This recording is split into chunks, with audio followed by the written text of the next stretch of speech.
달빛이 흐릿하게 비치는 밤, 차가운 바람이 한국의 고즈넉한 집들을 스쳐 지나며 초자연적인 존재들의 속삭임을 실어 나릅니다. 어두운 골목길, 빛이 닿지 않는 곳에는 풀리지 않은 기니들이 숨어 있습니다. 밤이 짙어지면 떠돌아다니는 귀신들, 무서운 저주들, 그리고 기묘한 만남들에 대한 옛 이야기가 드러납니다. 한국의 어둠 누로의 여정을 증기하세요. 이곳에서 각 이야기는 당신의 상상할 수 없는 공포로 이끄는 문이 되고 잊히지 않은 영혼들이 결코 잊지 않을 밤을 기다리고 있으니 이 문구가 도움이 되길 바랍니다. 내가 고등학교를 졸업할 때까지 살고 있던 마을에 유령저택이 있었어. 번화가에서 살짝 떨어진 곳에 넓은 정원이 딸린 2층짜리 하얀 집, 꽤 지된 4명의 가족이 살고 있었어. 아버지는 대학 교수, 어머니는 상년이 보이는 인산이었던 걸 기억해. 그리고 나와 비슷한 또래의 딸이 2명 집을 짓고 한 달 정도가 지났으려나. 아버지가 목을 매달았네. 큰딸과 아내도 목을 졸라 살해했다고. 동생은 언니를 목 졸라 죽이는 아버지를 보고 도망쳐서 숨었기에 아버지로부터 살아남았대. 혼자 남겨진 동생은 먼 친척이 거두었다고 들었어. 그렇게 거주자가 없는 그 집은 아직까지 철거되지 않은 채 이상한 분위기가 감돌고 있었어. 이게 내가 아는 그 유령저택이야. 고등학교 여름 방학 때 같은 반인 와키 그리고 나까지 3명이 유령저택을 탐험할 계획을 세웠어. 집안에 들어가 사진을 찍어와서 계약하면 친구들에게 자랑할 심산이었다. 깊어졌을 무렵 손전등과 카메라 그리고 여러가지 도구로 대난을 채워서는 집을 빠져나와 집합 장소인 공원으로 자전거를 타고 갔어. 유령저택에는 20분 정도 걸려서 도착했어. 마을 견두리에 덩그러니 서있는 하얀 집, 정원이 넓은 탓인지 안의 신색이 더욱 빛나 보이는 탓인지 그것은 마치 마을과는 동떨어진 다른 세계처럼 느껴졌어. 자전거를 조금 떨어진 곳에 세워두고 아무에게도 들키지 않도록 신중하게 집 지위를 탐색했어요. 2층 창문엔 탄자는 없었지만 안쪽에서 신문지를 붙여놔서 집안을 들여다볼 수 없었어. 우리는 남의 눈에 띄지 않는 뒤쪽으로 돌아가서 부엌 문 가까이에 있는 작은 창문을 막은 탄자를 제거하기로 했어. 그 차는 조금 높은 위치에 있어서 뒤쪽에 널려있던 큰 나무 상자를 몇 개 쌓아서 닫고 올라가 못을 뽑기 시작했어. 생각했던 것보다 간단하게 탄자를 떼어낼 수 있었지. 창문을 통해 안을 들여다봤지만 깜깜해서 아무것도 보이지 않았어. 손전등을 쳐서 안을 비춰봤고 둥근 빛을 비추자 식기장이나 테이블이 신기하게 보이기 시작했지. 아무래도 가재 도구가 그대로 남아있는 것 같았어. 문을 열기 위해 키이가 참을 드라이버 손잡이로 내리쳤어. 유리가 소리를 내며 깨지자 그 틈새로 키이가 손을 넣어서 참을 열었지. 창문은 좁아서 상년이 겨우 쥐어 들어갈 수 있을 정도의 크기였어요. 유리를 조심하면서 레이서 키가 창문의 머리부터 기어 들어갔지. 내가 마지막으로 손전등을 한 손에 들고 참을 기어 들어가 집 안으로 들어갔어. 잔에서 내려서자 쿵하고 알루미늄이 울리는 소리가 났어. 먼저 들어간 2명은 각자 여기저기 두억을 기치면서 감탄사를 연발하고 있었어. 나는 싱크대 위에 주저앉은 채로 손전등을 켜고 주위를 둘러봤고 두억은 상당히 깨끗했어요. 먼지가 쌓여 있었지만 집안은 깨끗이 정돈되어 있는 상태로 청소만 하면 바로 살아도 될 것 같이 보일 정도였지. 식기잔 안의 그릇들은 모두 그대로 사용해도 될 정도로 반짝거렸어. 일단 싱크대 앞으로 키와 키를 불러서 사진을 찍었어. 키, 너 괜찮아? 키가 키의 손을 보며 외쳤어. 키의 손에는 키가 떨어지고 추가적인 수정이나 도움이 필요하면 말씀해 주세요. 있었거든. 들어올 때 유리에 베었나 봐. 아프진 않으니 괜찮아 하고 이렇게 말하면서 총총 걸음으로 걷기 시작했어. 나와 키도 길을 따라갔고 두억을 지나서 거실로 들어갔어. 넓은 거실은 부엌 너미부 어깨에 먼지가 쌓여있는 것 외에는 평범해 보였지. 거실에는 바늘이 멈춘 커다란 탁상 시계가 있었어. 이 시계가 이 집을 선진하고 있는 것처럼 느껴져서 조금 슬퍼지기도 했어. 살짝 맥이 빠지는 듯한 분위기가 감돌았고 거실을 둘러본 뒤에 복도로 이어지는 문을 열었어. 복도는 역시 깜깜했고 우리는 손전등 빛을 복도 끝으로 향했어. 앞쪽 좌우에 무늬가 있었고 왼쪽에 한 개, 오른쪽에 두 개가 있었으며 그 안쪽에 2층으로 이어지는 계단이 오른쪽에 가장 안쪽에 현관이 보였어. 그의 제안으로 우리는 복도에 한 걸음을 내었어. 복도에 들어가자 확실히 거실과는 다른 분위기가 느껴졌고 뭔가 공기가 무거웠어. 어쩐지 공기의 냄새까지 다른 것 같은 느낌이 들었지. 나는 복도에서 현관을 향해서 사진을 한 장 찍었고 플래시 때문에 집안이 번뜩이며 한순간 떠올랐어. 왼쪽 문에 뭔가 보이는 것 같아서 손전등을 비춰봤지. 그건 부적이었고 몇 장의 부적이 왼쪽 문에 붙어져 있었어. 우리는 모두 할 말을 잃었어. 아마 모두 같은 상상을 하고 있었을 거야. 우선 오른쪽 문부터 열어볼까? 키의 말에 나와 키가 동의했어. 도무지 없는 오른쪽 문을 열자 탈의실과 욕실이 있었고 욕실을 향해 카메라 셔터를 눌렀어. 딱히 눈에 띄는 건 없었는데 이어서 또 하나의 오른쪽 문을 열었지. 여긴 화장실이고 역시 딱히 더 수정이 필요하거나 다른 부분이 있으면 말씀해 주세요. 눈에 들어오는 건 없었어. 이제 저기 가볼래? 케이가 잔뜩 긴장한 목소리로 부적이 붙어있는 왼쪽 문을 가리키면서 말했어. 조금은 엉거주춤한 자세로 티가 문을 열었지. 거기는 멋진 책상이 있고 벽에는 특이한 관련 장식품들이 걸려 있었고 큰 책장에는 어려워 보이는 책들과 어느 나라 것인지 알 수 없는 장식물들이 줄지어 있었어. 우린 잠시 두려움도 잊은 채 그 유품들에 눈을 떼아끼고 있었지 뭐지. 소토 같은 게 있는데 키가 책장에서 뭔가를 찾아낸 듯했어. 그것은 손바닥만한 크기였는데 유지로 몇 겹이나 쌓여져 있었지. 은색화 붙어 있었고 손글씨로 이상한 글자가 쓰여져 있었어. 키는 조심스럽게 상자를 열었고 안에는 토기 같은 재질이 접시도 아닌 기묘한 느낌의 납작한 것들이 들어있었어. 한가운데가 조금 움푹 있었고 그 주위를 이상한 도안이 장식하고 있었지과 이거 전리품처럼 들게 하고 기념품 찍게겠어. 아, 티 묻히지 마. K의 손에서 난 티가 전리품에 묻은 것을 보고 티가 나랬을 때였어. 갑자기 집안 전체가 울리는 진동 소리가 단 안에 울려 퍼졌어. 우리는 긴장하고 주위를 두리번 둘러봤어. 그 울리는 10초 정도 계속됐고 그 소리가 들리면서 정적이 찾아왔지이까. 우리가 마음대로 만져서 화났나 K가 농담인지 진심인지 모를 말을 했어. 키는 전리톤을 제자리에 돌려넣었고 모두가 서재다 무서워졌다 더 수정이 필요하거나 다른 부분이 있으면 말씀해 주세요 같아. 그것을 원래 자리로 되돌려놓고 세 사람 모두 아무 말 없이 서재에서 나왔어. 나오면서 나는 아무도 없는 서재를 지면 삼아 셔터를 눌렀지.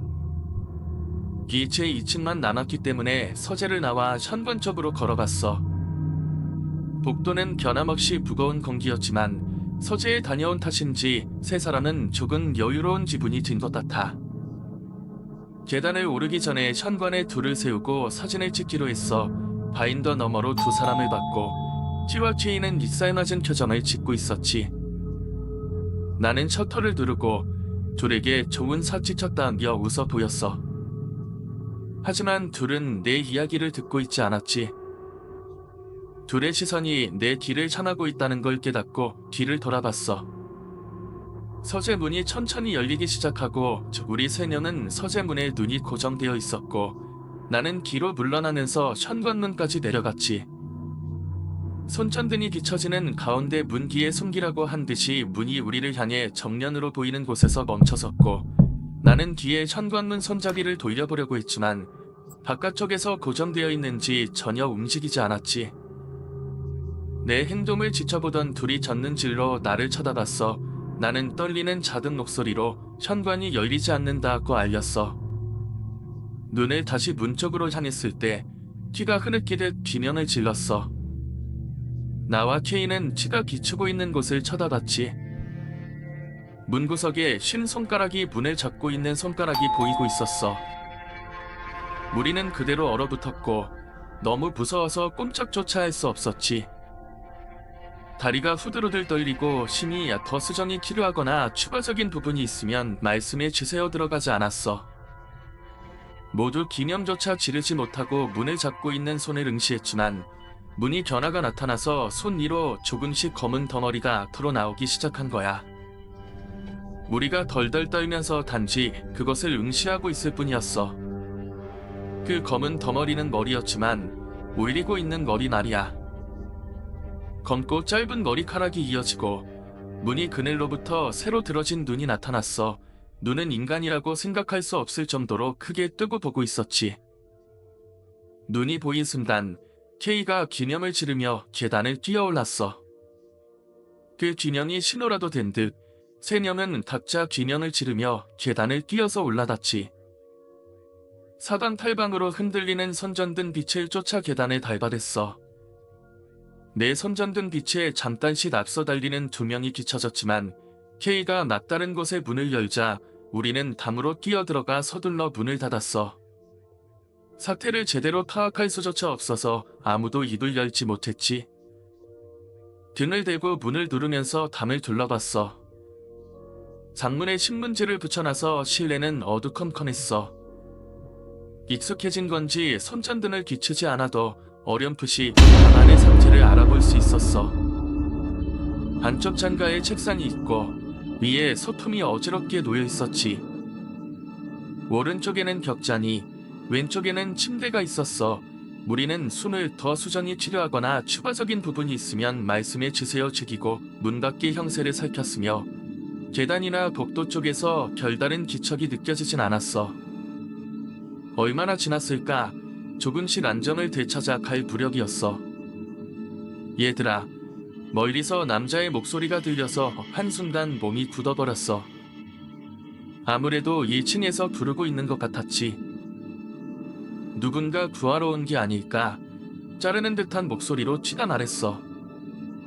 케이는 부정도 동의도 하지 않았고 단지 시선을 뒤쪽으로 옮겼어. 확실히 우리들의 소란스러운 진연 소리가 밖에까지 들리고 누군가 왔을 가능성은 있지. 하지만 지금까지 집안에 누군가 들어오는 소리는 나지 않았잖아. 내가 이런 생각을 하고 있노라니 얘들아, 또 아까와 같이 부르는 목소리가 들렸어.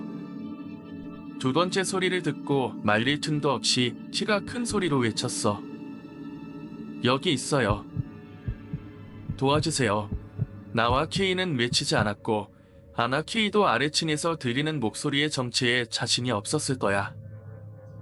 키가 한바탕 외친 후 우리는 문에 쥐를 대고 반응을 살폈어. 문 바로 뒤쪽에서 낮은 목소리가 들렸어. 여기 있니?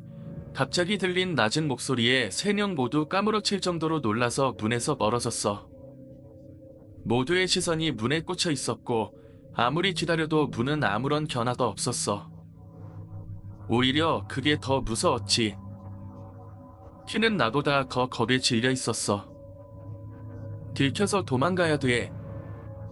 도망가야 해. 도망가야 돼. 케이가 공터 때문인지 같은 말을 반복해서 중얼거리고 있었어. 살았다고 생각하고 소리 지른 치는 무릎을 세우고 쭈그리고 앉아서 고개를 숙인 채로 조금씩 떨고 있었지. 나는 냉정해지려고 노력했고 창문으로 도망가자고 제안했어. 그래. 2층이면 어떻게든 뛰어내릴 수 있을지도 몰라. 그래. 하지만 일은. 그러니까 케이가 말하다 말고 또 혼자 더 수정이 필요하거나 다른 부분이 있으면 말씀해 주세요 주멀거리기 시작해서 내가 어깨를 잡아 흔들었어. 케이의 머리가 흔들리며 눈초점이 이산해지니 내가 보이지 않는 것 같았어. 나는 그에게 도와달라고 했고 그런데도 티는 계속 쭈그리고 앉아서 얼굴을 묻고 떨리고 있었어. 하는 수 없이 줄을 그냥 방치하고 창문에 붙은 신문지를 혼자서 벗기기 시작했지. 유리가 드러나자 멀리서 가로등의 불빛이 보였고 그 안도감에 울고만 싶었어. 창문의 신문지를 다 벗겨냈을 때쯤 유리에 사람의 그림자 같은 것이 비쳐서 돌아닿지. 어느새 와가 내게 등을 돌리고 나란히 서 있었어. 내가 괜찮냐고 물어봐도 거들떠보지도 않았어. 등을 돌린 채로 K가 어저없는 말투로 말하기 시작했어. 창문으로 그대로 내려가는 건 위험해. 옆방에 로프가 있으니까 가져오자. 그렇게 말하더니 두 사람은 한 발 한 발 걸어 나갔어. 하기에 있는 나는 거들떠보지도 않고 이쪽으로 잠시도 시선을 돌리지 않은 채로 둘은 문을 열고 방에서 나가버렸어. 나는 그 모습이 무서워서 혼자라도 창문으로 도망갈까 고민했지. 그리고 저벅저벅 복도를 걷는 소리에 이어 문을 여는 소리가 들렸어. 아주 조용한 집안에서 웅성거리는 듯한 소리가 들렸지. 둘이 뭔가 얘기하는 것 같았지만 내용까지는 알아들을 수 없었어. 뭐라고 하는지 들어보려고 내가 벽에 쥐를 대보자 갑자기 두 사람의 쥐둔 나쁜 웃음소리가 들렸어. 나는 그 애들이 그런 식으로 웃는 것을 본 적이 없었거든. 나는 그 웃음소리를 듣고 혼자서 도망가기로 결심했어. 창문의 열쇠를 열려고 했지만 더 수정이 필요하거나 다른 부분이 있으면 말씀해 주세요. 열쇠가 녹아서 손가락이 떨리는 탓인지 열리지 않았지. 그러자 옆방에서 문을 여닫는 소리가 났어. 다방에서 문을 두드려봤지만 문은 깨지지 않았지. 삐걱삐그덕 나로 바닥인 복도를 걷는 소리가 점점 가까워지고 있었어. 나는 담을 바라보며 순간적으로 침대 밑으로 쥐어들어갔지. 그리고 쥐색을 지우려고 숨을 죽이고 있었어. 문이 열리는 소리가 나더니 두 명이 들어왔지. 나는 침대 밑에서 두 애들의 신발이 움직이는 걸 보고 있었어. 그 애들은 내가 없어진 걸 확인하고 있는 것인지 한동안 그대로 멈춰서 있었지. 둘의 신발 옆으로 로프 같은 것의 끝자락이 보였어. 그 애들이 정말로 로프를 구해왔다는 것에 살짝 마음이 놓였어. 이제 침대에서 나갈까 생각도 했지만 조금 전에 웃음소리가 신경이 쓰여서 조금 더 지켜보기로 했지. 둘은 잠시 아무 말도 하지 않더니 창을 향해 걷기 시작했어. 벽 옆에 멈춰서더니 내가 여지 못했던 창문 열쇠를 순조롭게 여는 소리가 들렸어. 계속해서 창이 미끄러지면서 열리는 소리가 들렸어. 여기다 붙들어 매자 변함없이 두 사람의 목소리는 억양이 없었어. 둘의 신발은 나란히 책상 쪽으로 향하더니 잠시 부스럭부스럭 뭔가 작업을 하고 있는 듯했어. 얼마 후 작업을 끝냈는지 둘의 신발이 다시 창 쪽으로 향했고 창틀에 오른 것인지 시에서 둘의 신발이 사라져 있더라고. 그리고 K의 목소리가 들려왔어. 자, 도망가자. 제대로 목에 걸어. 그와 동시에 책상이 창문 쪽으로 끌려가듯 움직이더니 다른 한쪽의 책상 다리가 살짝 떴어. 그리고 뭔가 커다란 것이 벽에 부딪히는 듯한 소리가 울렸지. 부드러운 것이 계속해서 부딪히는 소리가 격렬하게 들리더니 점점 작아지고 나중에는 삐걱삐걱 거리는 소리만 나눴어. 나는 둘의 모습을 상상하면서 침대 밑에서 몸을 날고 떨고 있었어. 얼마나 시간이 흘렀을까? 때때로 들려오는 삐걱거리는 소리에 나는 떨려서 움직이지 못하고 있었어. 시간에 대한 감각이 전혀 없었고 침대 밑에서 시시각각 시간이 지나가고 있었지. 삐그덕삐그덕 쭉 들리던 삐걱거리는 소리에 섞여서 다른 소리가 들려오고 있다는 걸 문득 깨달았어. 그 소리는 문에서 먼 복도 안쪽에서 들려오고 있었고 천천히 하지만 확실하게 이 단위에 가까워지고 있었어. 눈앞에서 멈춰서는 소리 더 수정이 필요하거나 다른 부분이 있으면 말씀해 주세요. 그리고 잠깐의 정적이 흘렀어. 나는 균형이 새어나가지 않게 떨리는 손으로 내 입을 털어나갔지. 하는 소리와 함께 문이 열렸어. 문 근처는 어두워서 잘 보이지 않았지만 가만히 서서 상태를 살펴보고 있는 듯했어.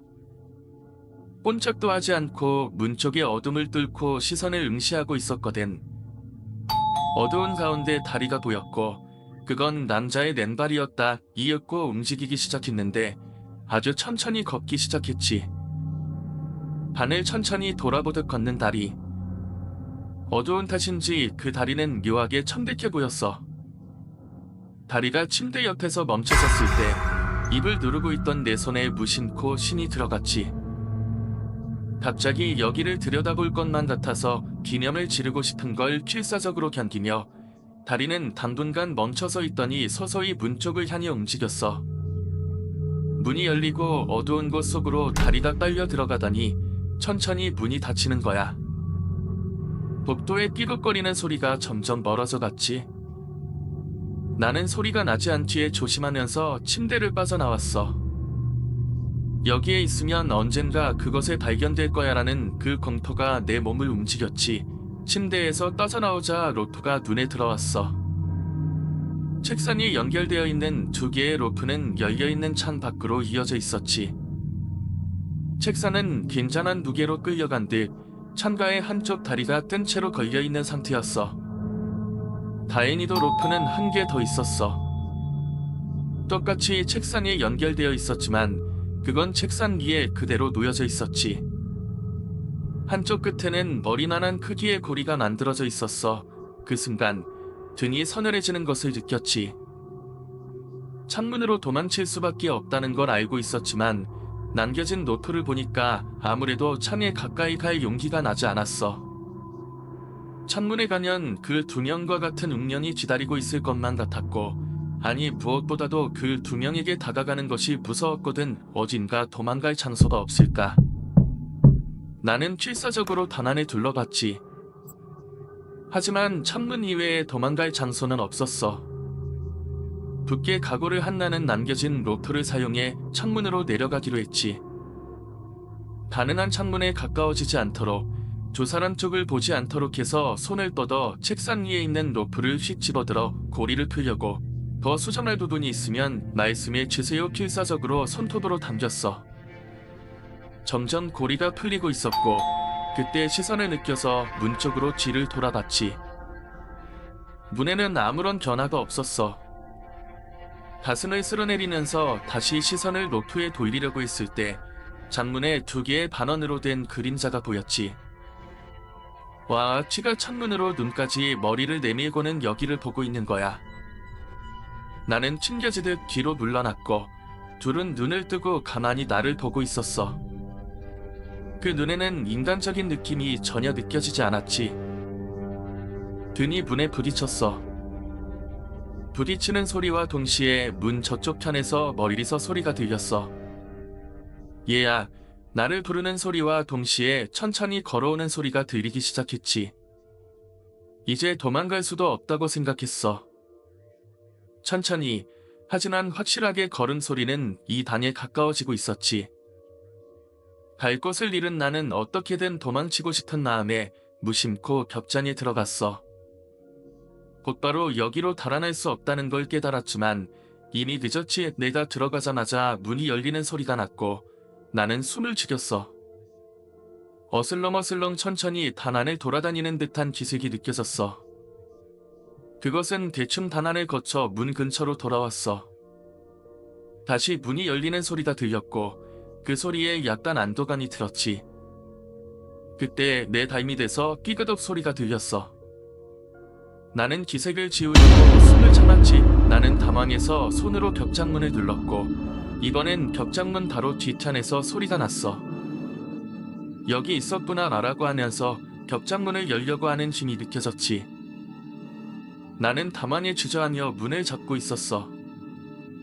나는 혼신을 다해서 문을 잡고 있었고 저편에서 문을 당기는 힘은 더 이상은 버틸 수 없을 정도로 거세졌지만 양쪽에서 힘이 가해져 물이 흔들흔들 하더니 금방이라도 떨어져 나갈 것만 같았어. 나는 엉엉 울면서 기억이 없어요 라고 몇 번이나 외쳤어. 얼마나 그 줄다리기를 계속했을까.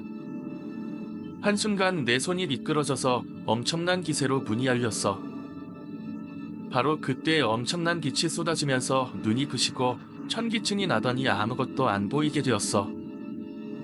누군가가 내게 뭔가를 말하려고 하는 것 같았지만 잘 들리지 않았지.